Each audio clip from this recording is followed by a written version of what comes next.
tembok di antara kita. Namaku Rini, aku tinggal di sebuah gang sempit di pinggiran kota, rumah-rumah berdempetan. Kadang, kalau orang kentut pun kedengaran sampai dapur sederhana. Tapi disinilah aku ngerangkai hidup bareng suamiku, Dedi, dan dua anakku, Lila dan Tio. Waktu awal pindah, aku seneng. Tetangganya kelihatan ramah, lingkungan bersih, dan yang paling aku syukuri, rumah sebelahku ditempati sama keluarga kecil juga. Mbak Sari, namanya umurnya nggak beda jauh dariku, dia punya satu anak perempuan. Naya, yang usianya selisih setahun dari Lila. Waktu pertama kali ketemu, Mbak Sari senyum lebar, dia nyodorin sepiring risoles, bilangnya, "Selamat datang ya. Maaf cuma risoles, belum sempat masak rendang." Kami ketawa, ngobrol ngalor ngidul sampai sore. Aku pikir, wah, tetangga kayak gini, rejeki. Tapi ternyata, semua indah itu nggak lama. Waktu Tio umur 3 tahun, dia lagi aktif-aktifnya, lari-lari, manjat tembok, main ke rumah tetangga tanpa permisi. Satu hari, dia masuk ke halaman rumah Mbak Sari dan numpahin pot bunga besar. Pecah, tanahnya berceceran. Mbak Sari langsung teriak, "Rini, anakmu ini loh. Gimana sih ngajarnya?" "Ini pot dari suamiku." Tahu, aku panik, buru-buru minta maaf, janji mau ganti. Tapi sejak itu, pandangan Mbak Sari ke aku berubah. Dingin penuh amarah, nggak ada lagi obrolan sore, sambil nyeduh teh, nggak ada lagi Mbak Rain, titip beli cabean, semua hilang. Aku sempat mikir, mungkin dia cuma butuh waktu. Tapi ternyata, bukan waktu yang dia butuhin, tapi bahan buat nyindir dan menjauh. Lama-lama, sikapnya makin nyakitin. Pernah suatu pagi, aku nyapu halaman depan. Dia nyiram tanaman, padahal tahu aku lagi nyapu, dan airnya nyiprat semua ke bajuku. "Wah, maaf ya Rin, airnya liar," katanya sambil senyum kecut. Pernah juga, pas Lila main sepeda depan rumah, Naya keluar dan bilang keras-keras, "Mamaku bilang jangan main di sini. Anak yang gak sopan." Lila pulang nangis, aku peluk dia sambil nahan air mata. Dia bilang, "Mah, kita jahat ya? Kok Tante Sari benci banget sama kita?" Aku nggak bisa jawab. Aku cuma bisa elus punggungnya dan bilang, "Nggak sayang, kita nggak jahat. Kadang orang yang terluka melukai orang lain juga."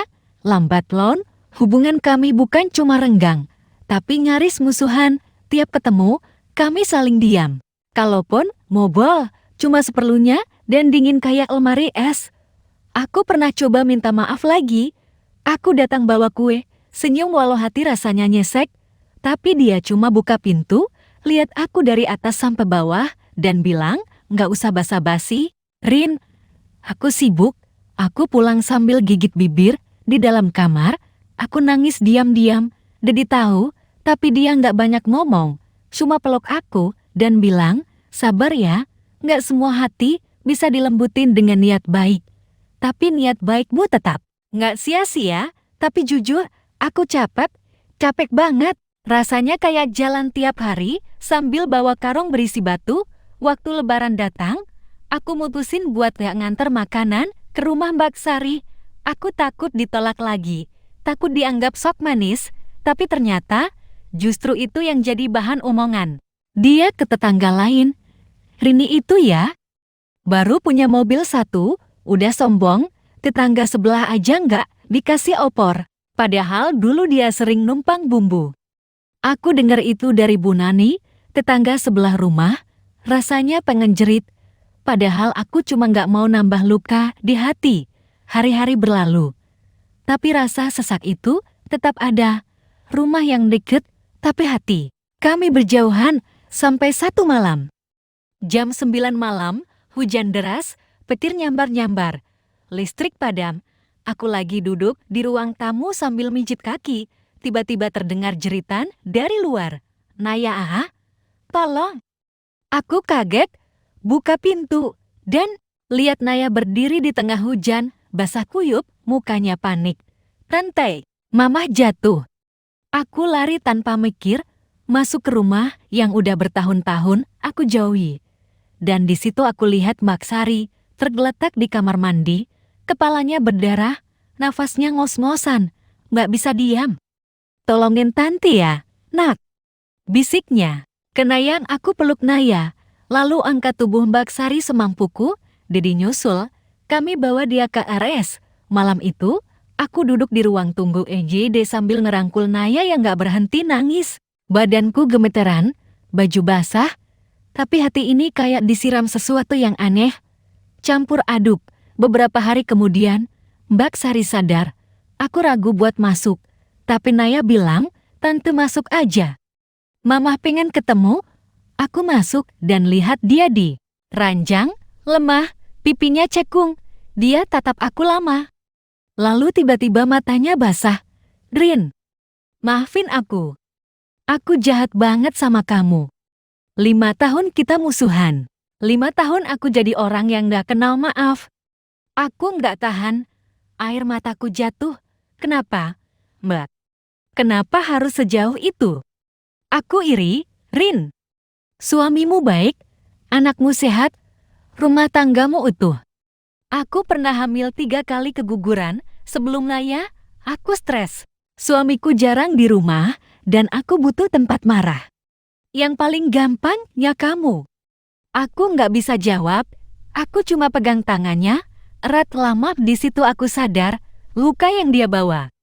Jauh lebih dalam dari yang pernah aku duga. Sejak hari itu, semuanya berubah. Kami nggak langsung jadi sahabat lagi. Tapi aku mulai masak lebih banyak, lalu kirim ke rumahnya. Dia juga mulai sapa aku duluan. Bila dan Naya mulai main bareng lagi. Aku dan Mbak Sari duduk di teras bareng, sambil cerita-cerita. Kadang ketawa, kadang nangis bareng. Kami berdua luka, tapi sekarang kami saling obati. Dan sore itu, waktu matahari mulai tenggelam, aku bilang ke dia, Mbak, kita boleh beda rumah, beda hidup, tapi jangan beda hati lagi ya. Dunia ini udah cukup sempit, jangan ditambah sempit sama dendam. Dia senyum, air matanya turun lagi.